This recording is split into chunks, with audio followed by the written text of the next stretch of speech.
For over a week, people have been eagerly waiting for the news on what Donald Trump was talking about in this particular situation. You know, I said before in our meeting with the new and very talented Prime Minister of Canada that we have some very big announcement to make. It's not about trade, it's about something else, but it's going to be a truly earth-shattering and positive development for this country and for the people of this country. And that'll take place sometime within the next few days. Well, it took over a week, but we got the news. It is about the Golden Dome for America. Let's get into it.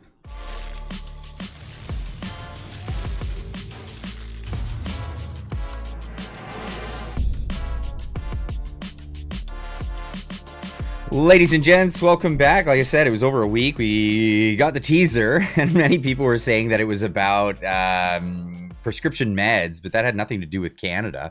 Turns out that it's more about it's particularly about this Golden Dome idea. And well, let's get into this. Donald Trump announces the Golden Dome, like Israel's Iron Dome, and Canada will be a part of it.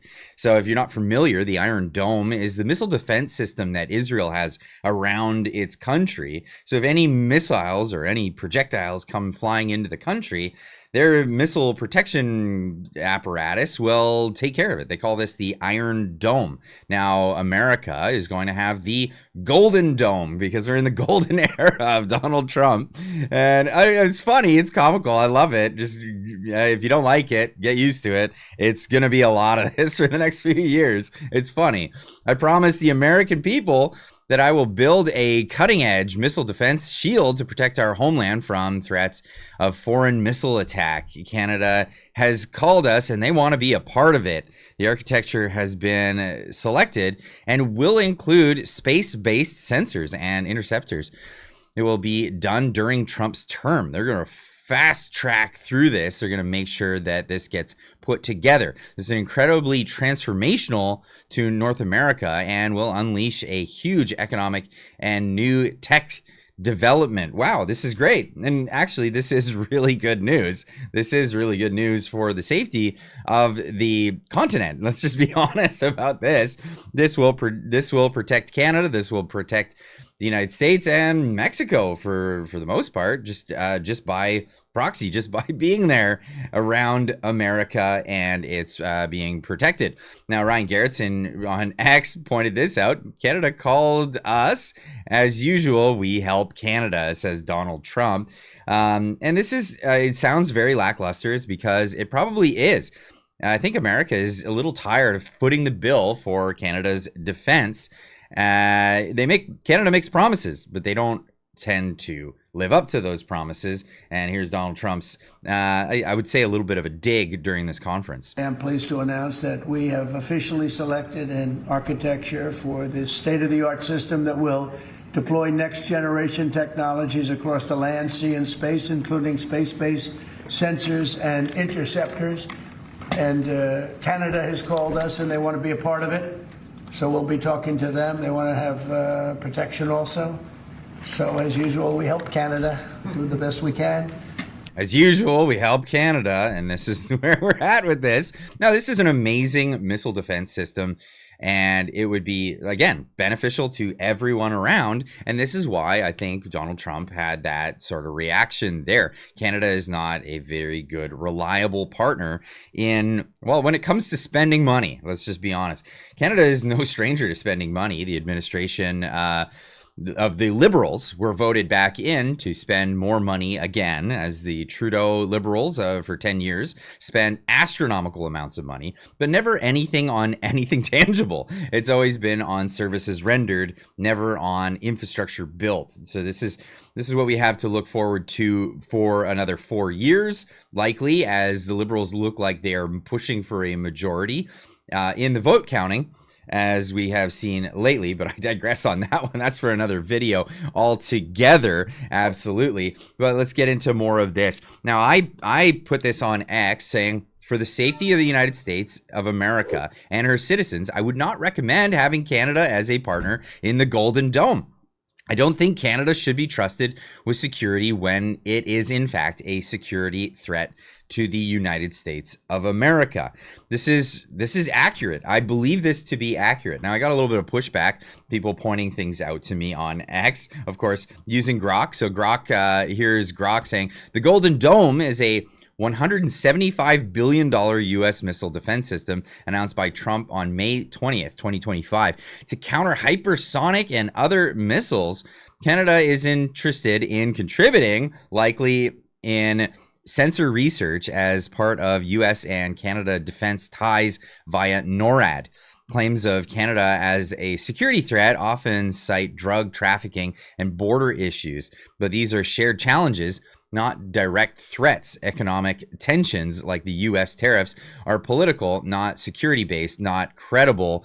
Evidence supports Canada as a significant threat is a key ally, a key U.S. ally. Now, I would say that I think context is key.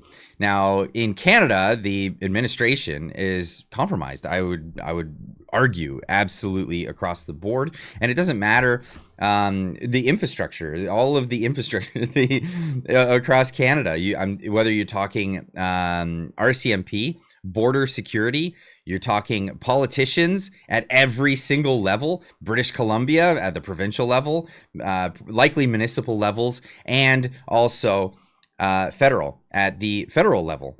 This has been well documented, and one of the great people documenting this has been Sam Cooper. Here he is on Jason James talking about just how China purposely destabilizes weak nations like Canada through the import of that bad stuff and cultural Marxism, money laundering, and other illicit financial things through the institutions in Canada. This is very deeply rooted.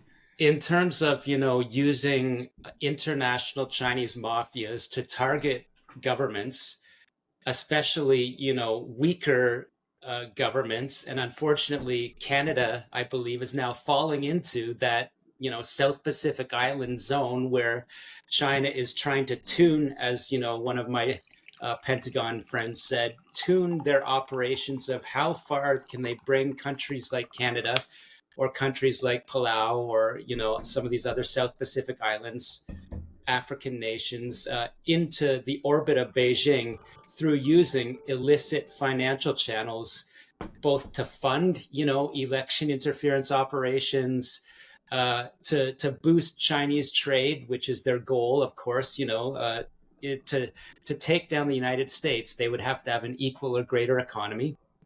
And to use money laundering methods and fentanyl and underground casinos to destabilize these other countries with illicit economy. And so what that really ends up being, in a simple way, is through diaspora communities, they support organized crime leaders around the world to bully those communities and serve as, proxies, and to try to wield political influence in other countries.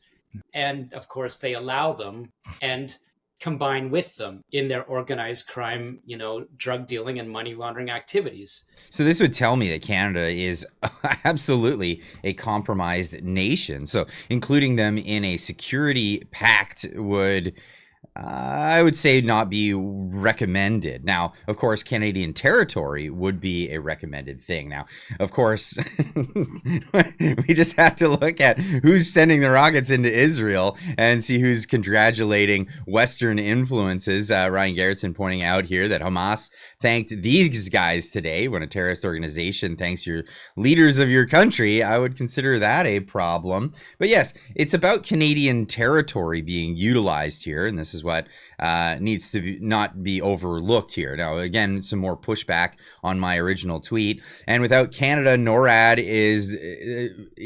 without Canada in NORAD, the U.S. would not be able to defend its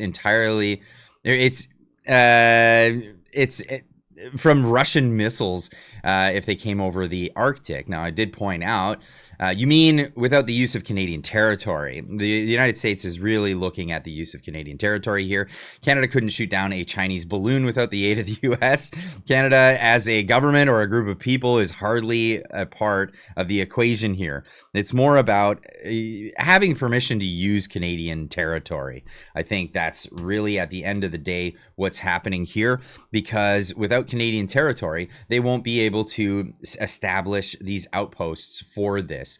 And this is an American missile system. This is going to be the American Golden Dome. I think it's a misnomer to say that Canada is involved.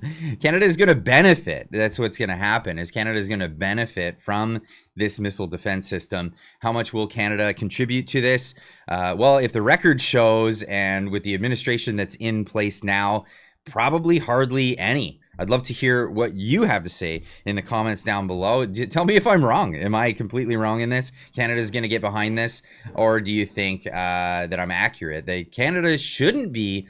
They shouldn't be sharing technology and this kind of stuff with Canada when Canada has such close ties in some very suspect ways with the Chinese Communist Party and some other unsavory characters around the globe. Let me know in the comments down below. We'll see you in the next one. Keep on trucking.